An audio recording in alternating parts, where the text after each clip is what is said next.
Vous écoutez Des Voix qui portent, un programme audio proposé par La Parole Donnée. Ancien journaliste et fils de Maurice Revello, fondateur du tournoi Espoir de Toulon qui porte désormais son nom, Alain Revello consacre l'essentiel de son temps avec son frère Philippe à l'organisation et au développement de cette compétition unique qui voit passer depuis 1967 toutes les futures stars mondiales du football.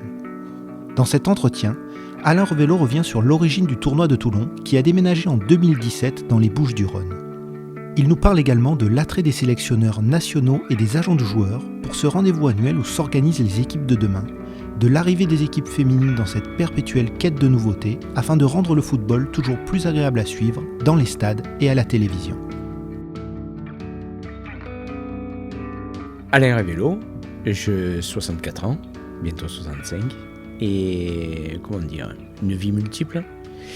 Avec une vie, un moco, comme on dit, puisque né à Toulon et fier d'être toulonnais. J'ai fait toute mon primaire à Saint-Roch, que j'ai terminé à Sifour quand même, parce que mes parents ont déménagé, ont acheté un appartement à Sifour. Et j'ai fait ma dernière année de primaire à l'école municipale de Sifour avec un instituteur, je me rappellerai toujours, M. Jouglas. Et ensuite, donc, j'ai fait toute ma scolarité au collège à la Fonte-Filleul, avec des professeurs dont je me rappellerai toujours, et notamment le professeur de mathématiques, M. Germoni. Je lui ai rendu fou, certainement, mais il m'a bien rendu fou, lui aussi. Et de là, j'étais pas fait pour les études, il faudra bien le dire un jour, de toute façon. Et mon père m'a dit, écoute, tu vas passer l'examen pour entrer, le concours pour devenir apprenti de l'Arsenal, et je suis devenu apprenti de l'Arsenal. Et là, j'en connais certains qui vont rire, puisque j'ai été électricien et bien incapable aujourd'hui de brancher deux fils, parce que ça ne m'a pas passionné du tout. Donc je suis rentré à l'Arsenal en 1975, après avoir fait 2 années d'apprentis, et j'ai fait ma petite carrière de sorbier, comme on dit, comme tout Toulonnais qui se respecte. Mais au bout d'un moment, comme je dis toujours, quand je passais à la porte de l'Arsenal, il me fallait un Doliprane, parce que c'était plus ce qui me convenait. D'autant plus qu'à l'époque, en même temps que je suis rentré à l'Arsenal, je suis rentré à Varmatin comme correspondant sportif. Et donc, en 73, j'avais 16 ans. On était peut-être hors des clous, mais bon, c'était comme ça. C'était dans la tradition familiale. Et en 91, je me souviens de Jean-Michel Martinetti qui me dit « Je cherche quelqu'un pour prendre les sports à la Seine ». Franchement, je suis rentré à la maison, j'ai dit à ma femme, qu'est-ce que t'en penses ? Et là, elle m'a regardé, elle m'a dit, tu fais ce que tu veux, comme d'habitude, tu changes pas, continue à faire ce que tu veux. Et ça m'a tenté. Ça m'a tellement tenté que ça m'a obsédé même, puisque s'occuper des sports à la Seine, c'était quelque chose de particulier. La Seine est une ville très sportive et en plus de multiples sports, basket, boxe, handball, trampoline, ce qui m'a permis même de faire le championnat du monde de trampoline en Nouvelle-Zélande, le foot et le rugby, bien évidemment. Et le rugby, hormis le foot, c'est ma passion, c'est ma deuxième passion. Voilà, donc j'ai travaillé dans une excellente ambiance, là encore, avec un chef d'agence qui avait le mérite d'ouvrir les portes, c'était Claude Hardied à l'époque. Et ensuite, ça m'a tellement plu que j'ai même fait un petit peu de local. Je ne faisais pas que du sport, je faisais de la locale, je montais mes pages, on m'a appris à monter mes pages, et donc à partir de ce moment-là, je me suis régalé. Et de plus en plus, au plus je me régalais, au plus je me lassais de l'Arsenal, tant et si bien qu'en 94, quand il a fallu prendre une décision, j'ai dit, je quitte l'Arsenal, et j'ai suivi des cours au CPJ à Paris pendant 7 semaines. Et donc, j'avais l'espoir de rentrer à Varmatin. Et finalement, l'histoire fait que je ne suis pas rentré à cette époque-là à Varmatin. Je suis rentré en 98, à l'époque de la fusion entre Varmatin et Nice Matin. Et ensuite, donc, je suis devenu journaliste à Varmatin et j'ai passé là encore d'excellents moments avec d'excellentes personnes et j'ai vécu des moments fabuleux, que ce soit à l'agence de la Seine, à l'agence de Hyères, à l'agence de Brignoles, où j'ai fini comme chef d'agence à Varmatin-Brignoles en 2015. Et pour me consacrer un petit peu au Festival international Espoir, une compétition, un tournoi qu'a créé mon père en 1967. Et j'étais parti dans l'idée de lui dire, écoute, 6 mois par an, je travaille avec toi, je t'accompagne de façon à continuer le tournoi. Et ensuite, 6 mois par an, je ferai autre chose, je me mettrai journaliste à mon compte, etc. Malheureusement, je ne pouvais pas savoir que quelques mois plus tard, mon père allait partir. Et donc, en février 2016, une fois qu'il est parti, il a fallu prendre la relève. Et là, organiser le tournoi Espoir, l'ancien tournoi de Toulon, devenu le tournoi Maurice Révélo, on lui devait bien ça, c'est du temps, c'est à plein temps. Voilà, ça prend une année particulière. Alain Révélo, dans quel état d'esprit avez-vous pris en main cet héritage ? C'est compliqué. Préparer à prendre la relève aussi vite, c'est compliqué parce que une personne telle que mon père, on la voit jamais partir. Et on me dit qu'elle est irremplaçable et que de toute façon, il ne partira jamais. Malheureusement, quand ça arrive, vous êtes bien au pied du mur et il faut bien faire les choses comme ça. Prendre la relève, on y est préparé avec mon frère, avec Philippe, puisque Philippe est là, constamment, présentement avec moi. Et oui, il a bien fallu. De toute façon, il a bien fallu le faire puisqu'on était au mois de février, le tournoi était au mois de mai. Donc, on s'y met. Voilà, une fois la déception passée, la tristesse effacée, il y a le boulot, quoi. Et puis, il y a le boulot. Et puis, il y avait un salarié, un journaliste. Donc, il fallait continuer. Et puis, on est en contact avec des villes, etc. Et donc, à partir de ce moment-là, bien obligé de s'y mettre. Et puis après, le tournoi, moi j'ai vécu, je suis né avec, depuis 67. Je me rappelle le premier tournoi, au pesage, à vos rencontres, je faisais les allers-retours. Quand une équipe attaquait dans un sens, je marchais dans un sens. Quand l'équipe attaquait dans l'autre sens, je marchais dans l'autre sens. Voilà, je suis né avec. J'ai vécu des moments à vos rencontres où j'ai vu arriver Joao Velage, le président de la FIFA. J'ai vécu des grands moments. Donc, c'est dans notre gène, c'est dans notre histoire, c'est dans notre... ça fait partie de notre entité, quoi. Le tournoi, c'est chez nous, voilà. Comment parvenez-vous à convaincre ces équipes internationales de participer à ce tournoi ? Qu'attendent-elles de cette compétition ? Qu'est-ce qu'ils viennent y chercher ? C'est pas compliqué. On est une des rares compétitions. C'est notre marque de fabrique. Pour nous, il est important, et c'est pour ça qu'on est passé à 12 en 2017, d'avoir tous les continents réunis. Il n'y a aucune compétition autre que la nôtre qui leur permet de rencontrer, outre les Coupes du Monde, bien évidemment, ou les Jeux Olympiques, de rencontrer une équipe européenne va rencontrer une équipe sud-américaine, mais aussi une équipe africaine et une équipe asiatique. Voilà, il faut une Coupe du Monde pour ça. Il n'y a pas d'autre tournoi au monde qui fait ça. Alors, ensuite, on a été labellisé très vite.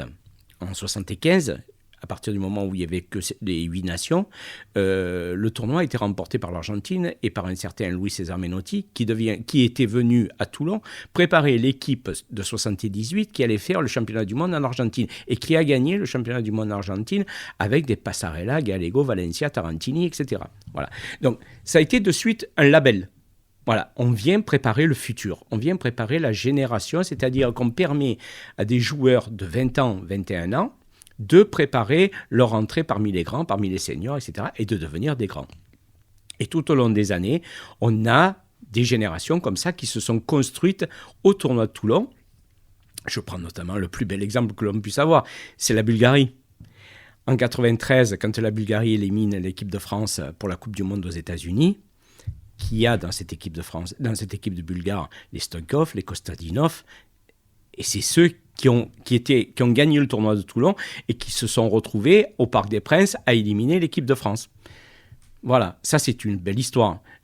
L'autre belle histoire, c'est Cristiano Ronaldo en 2003. Quand Cristiano Ronaldo vient, on a un match qui est fabuleux à Mayol, c'est Argentine-Portugal. Les Portugais gagnent 3-0. Avec eux, Cristiano Ronaldo qui a 18 ans. Dans les tribunes de Mayol, le superviseur de Manchester United qui regarde le match à côté de mon frère Philippe. À la mi-temps du match, il appelle Sir Alex Ferguson. Il lui dit « Sir, il faut vraiment le faire signer. Branchez-vous sur la deuxième mi-temps de ce match. Vous allez voir, c'est quelque chose de fabuleux. » 3 semaines après, Cristiano Ronaldo signe à Manchester. Il n'a pas été découvert au tournoi uniquement, mais le tournoi a confirmé Cristiano Ronaldo. Voilà. Et on a découvert le Cristiano Ronaldo qu'on connaît aujourd'hui. Talentueux, tête brûlée, mais c'était vraiment ce joueur-là. Et depuis, ça ne cesse de continuer. À partir de quand le tournoi est-il devenu, pour les recruteurs et les agents de joueurs, la pépinière des futures stars du football mondial ? En 2003, on y était déjà, oui, on y était déjà depuis les années 2000, oui, tout à fait, oui. Alors, par contre, on voit évoluer les choses beaucoup. C'est-à-dire qu'au début, il n'y avait que des clubs européens. On avait le Bayern de Munich, le Real de Madrid, la Juventus de Turin, beaucoup d'Italiens, beaucoup d'Espagnols, etc. Là, maintenant, on voit d'autres clubs arriver. On voit des clubs... Une année, on a même reçu une demande d'accréditation pour un club azéri, voilà, qui vient superviser des joueurs, etc. Donc, on a tous les clubs français, bien évidemment, mais ça s'est tellement élargi que maintenant, on en accrédite aux alentours de 250 quand même, chaque année. Chaque année, dans le public, il y a 250 superviseurs, que ce soit des Français, mais aussi des Américains, des Canadiens, etc. Quels sont les plus célèbres footballeurs internationaux passés par le tournoi ? Le premier, la photo, elle est là, c'est Zinedine Zidane. Mais Zinedine Zidane, comme quoi l'histoire ne fait que se répéter. Zinedine Zidane n'a pas pu aller au bout du tournoi parce qu'il a été expulsé à Antibes pour un geste qu'il n'aurait jamais dû commettre. Mais quand Zinedine Zidane donne le coup de boule en finale de Coupe du Monde, pour nous, ça ne nous étonne pas. C'est Zinedine Zidane, mais avec toutes ses qualités et tous ses défauts. Mais on le connaissait déjà à 20 ans, il était déjà comme ça. Voilà. Ensuite, toute la génération de 98 qui est devenue championne du monde est passée par le tournoi. Les Deschamps, les Laurent Blanc, etc. Les Thierry Henry, les Anelka, les Trezeguet sont tous passés par le tournoi. D'ailleurs, une anecdote, une année, c'était en 97, Thierry Henry, Anelka et Trezeguet font partie de cette équipe qui prépare le championnat du monde des moins de 20 ans et le coach n'est autre que Gérard Houllier. Et Gérard Houllier vient à Toulon pour préparer le championnat du monde, mais il est compétiteur et donc il veut le gagner le tournoi et il fait tout pour le gagner le tournoi. Et il gagne le tournoi avec la triplette qui est fabuleuse, quoi. Malheureusement, quelques temps plus tard, il se fait éliminer au championnat du monde. On lui reprochera d'avoir privilégié le tournoi par rapport au championnat du monde. Mais c'est l'histoire qui fait ça. Quand on vient à Toulon, on venait à Toulon, il fallait gagner le tournoi. Voilà. Raymond Domenech, qu'est-ce qu'il a gagné dans sa vie ? Le tournoi de Toulon, c'est tout. Il n'a gagné que ça. Et il devient sélectionneur après avoir remporté le tournoi de Toulon. Si vous reprenez la une de l'équipe à ce moment-là, c'est Raymond Domenech, pleine page, et le cordon qu'il a autour du cou, c'est le Festival international des sports. Sur la pelouse de Mayol, et le photographe, c'est un photographe chinois. Suivez-vous la carrière professionnelle de certains joueurs passés par le tournoi ? Alors, la chance que j'ai, la chance que nous avons avec Philippe, c'est de pouvoir nous appuyer sur deux garçons qui sont passionnés de football et qui sont passionnés du tournoi. C'est Amaïs Brami et Mathieu Loricella. Ce sont les deux personnes qui font la communication. Alors, c'est plus facile qu'à l'époque, quand moi je faisais la communication. Pourquoi ? Parce qu'il y a les réseaux sociaux, et puis Internet, des choses qu'on n'avait pas, etc. S'ils n'étaient pas là, je ne pourrais pas le faire. Je vous avoue franchement, c'est pas possible, ça prend trop de temps, etc.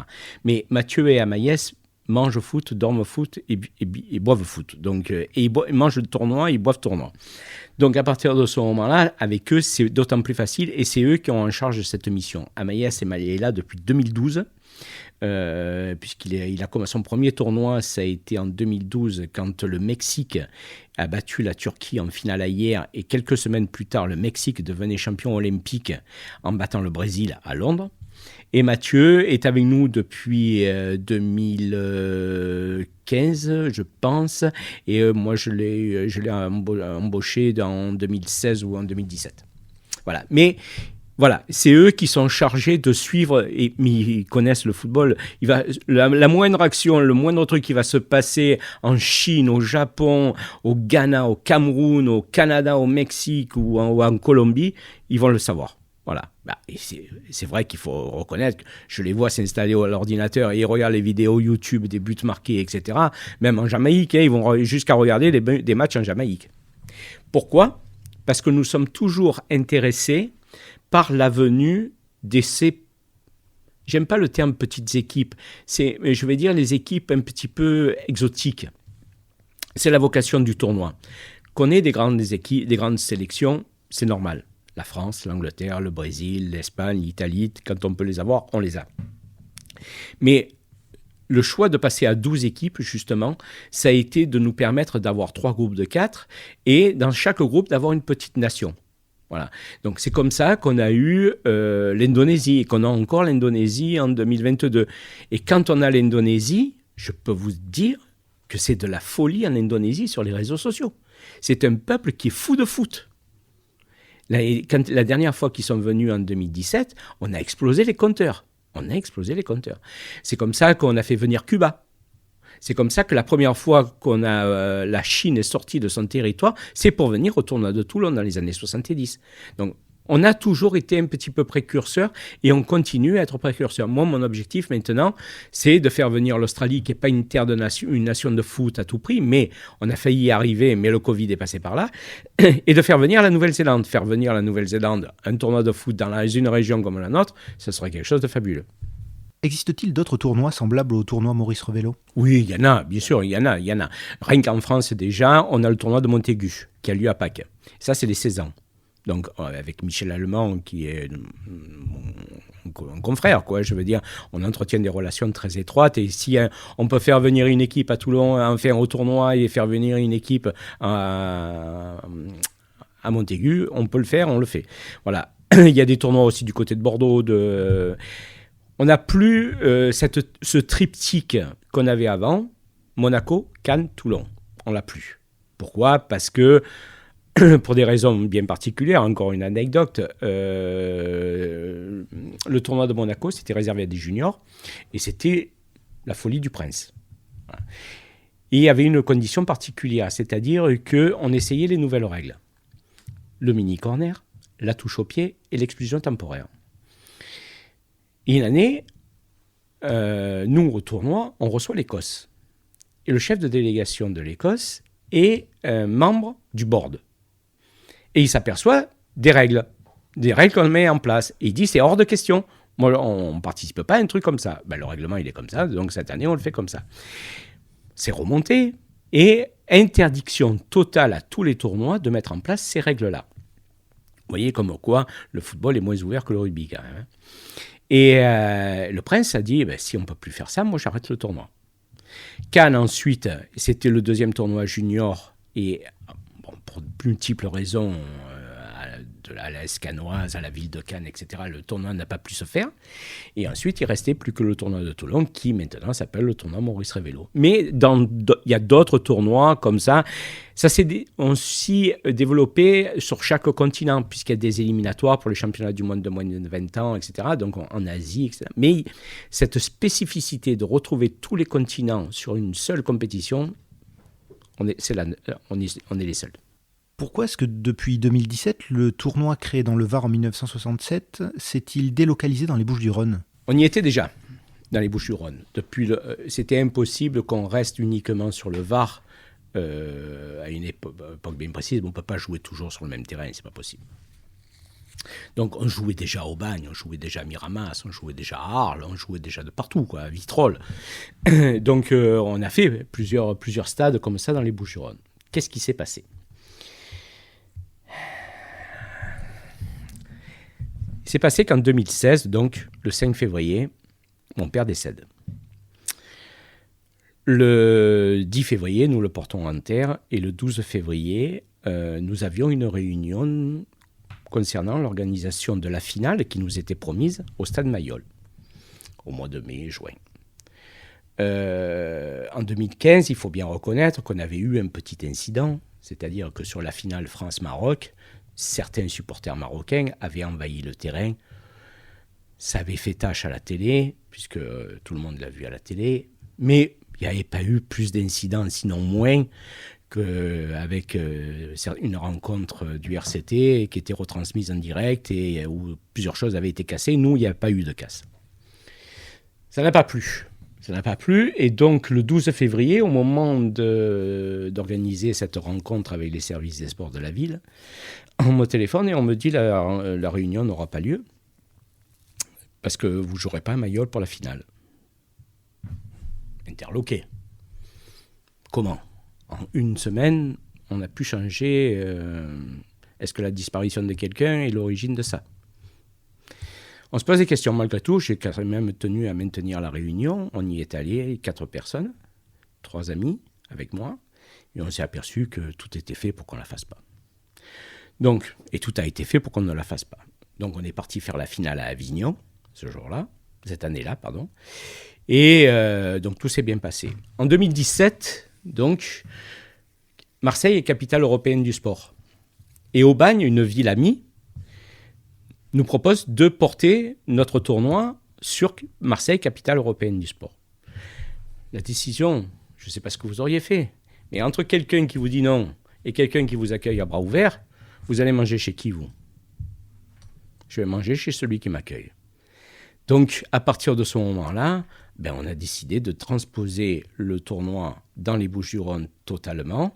Et depuis, nous y sommes bien. Et aujourd'hui, même à la limite, je me dis, heureusement qu'on a pris cette décision.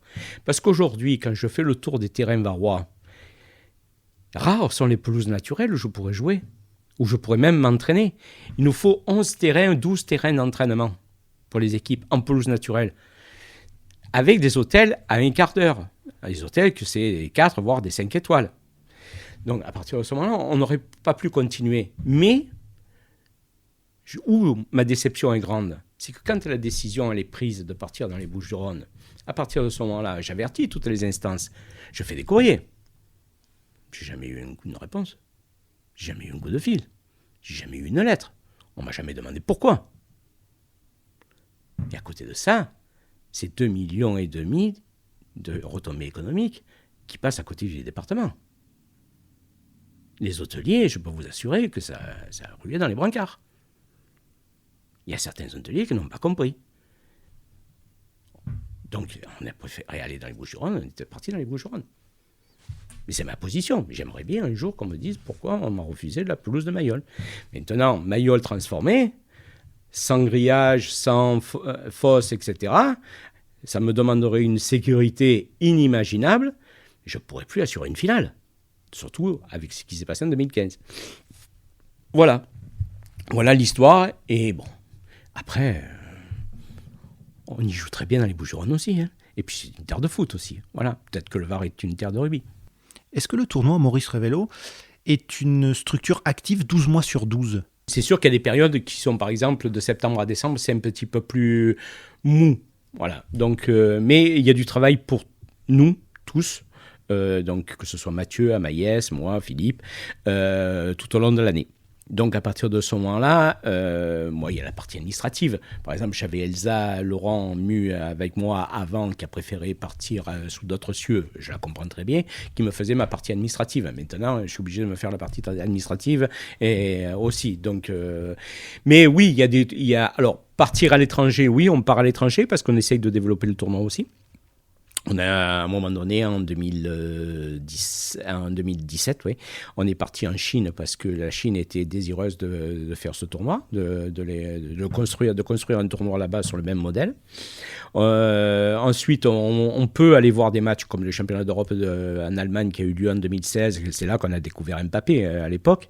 Et voilà, on peut partir sur des trucs comme ça. On peut partir aussi sur des forums comme le Football Transfer Forum qu'on a été à Leicester, et Mathieu et Amaïs, ils retournent au mois d'avril à Manchester City, au stade de Manchester City, pour justement essayer de trouver des partenaires et travailler déjà avec les scouts et de façon à préparer leur venue, parce que cette année, on a plusieurs nouveautés, et notamment une, c'est de créer un Football Transfer Forum, cher à Tony, de façon à ce qu'on puisse accueillir des scouts, des agents et montrer ce que c'est le tournoi, mais en même temps leur permettre de réfléchir pendant une journée, de penser le tournoi, de penser quel devenir pour le football, etc. Et là-dessus.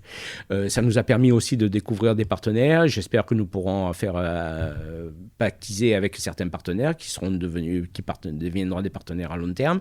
Mais voilà, donc on travaille aussi là-dessus. Et puis, bon, par exemple, il y a 2 jours, j'étais à Paris au comité olympique de façon à travailler sur le modèle économique et sur la mixité, parce que depuis 2018, nous avons créé le tournoi féminin.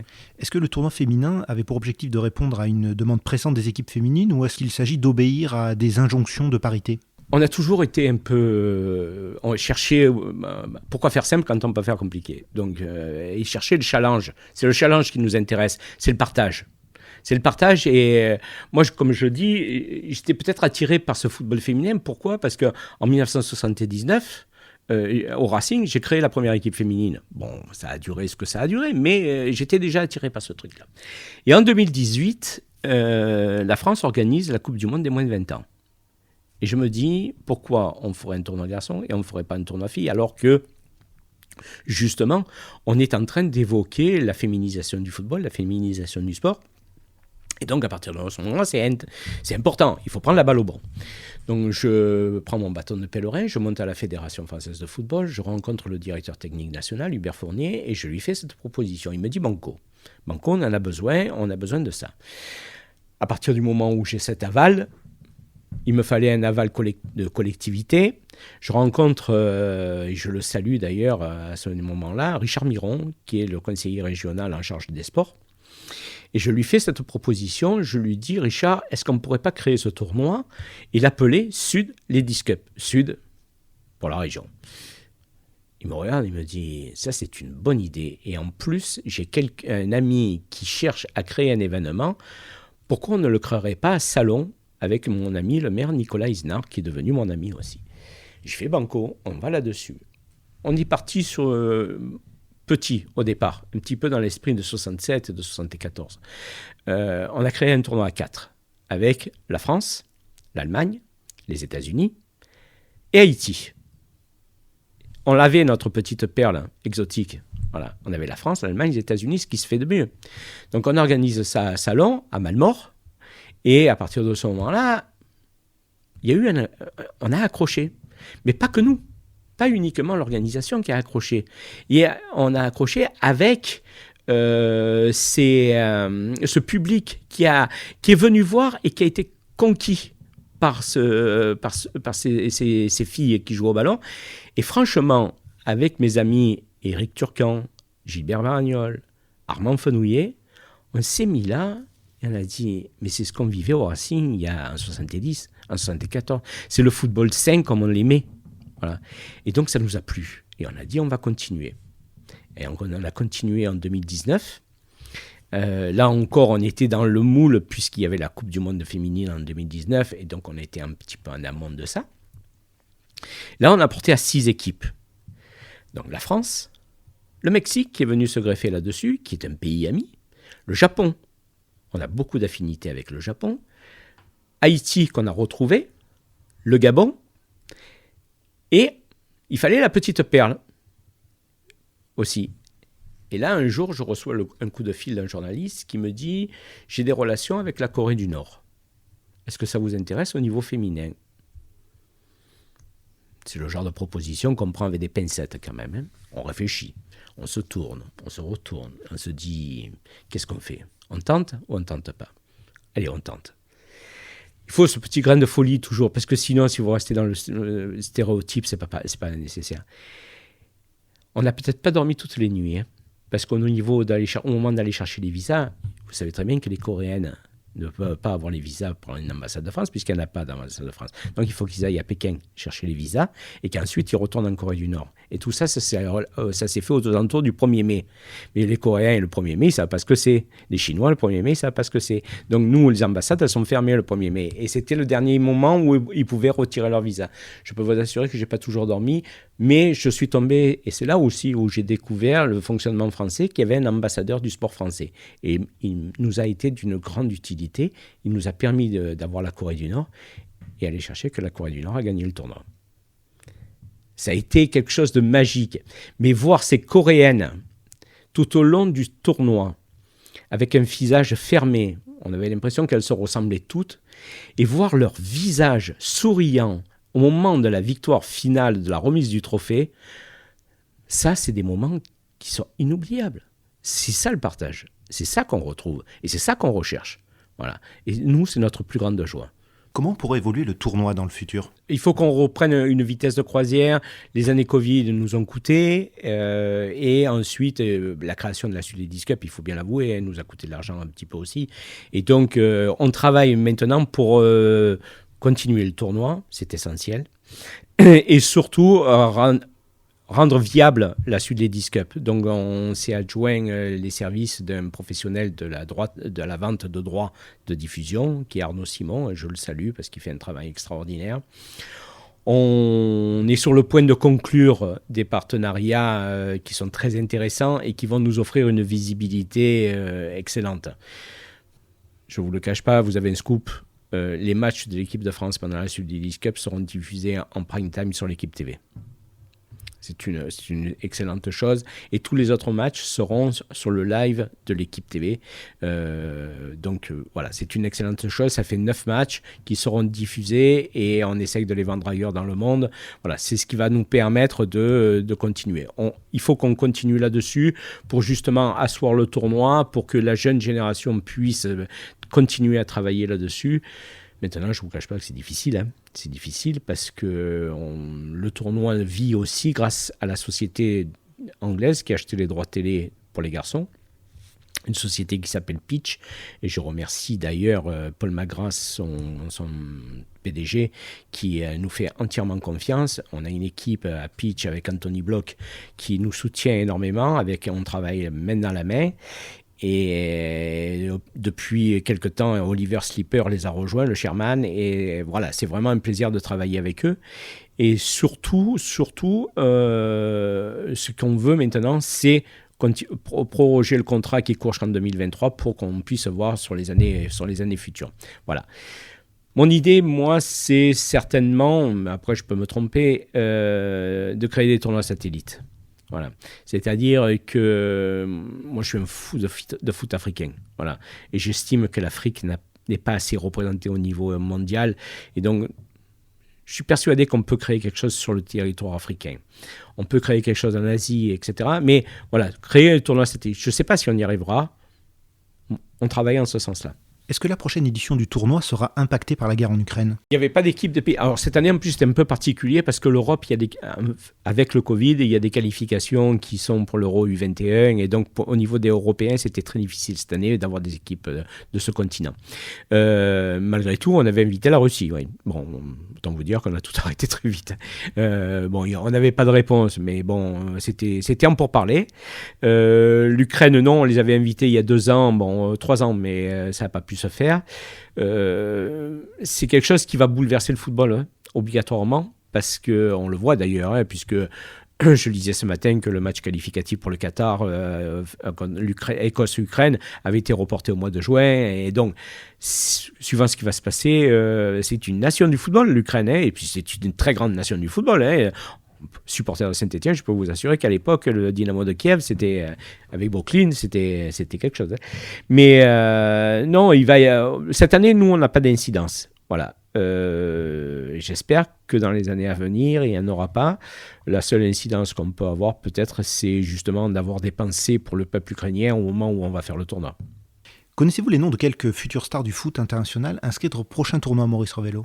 Il y aura des perles en 2022. Je ne vais pas m'avancer sur les noms pour la bonne et simple raison. Je pourrais très bien dire il y a tel Français comme le fils de Zinedine Zidane qui va venir, qui va exploser, etc. Il suffit que je dise ça pour qu'il se blesse et qu'il ne puisse pas être là. Mais sur les équipes qui vont participer au tournoi, notamment, encore un scoop, l'Argentine, la Colombie, le Venezuela, le Panama, le Mexique, l'Algérie, le Ghana, le Japon, l'Arabie Saoudite, la France et l'Indonésie, si ça, c'est pas une Coupe du Monde,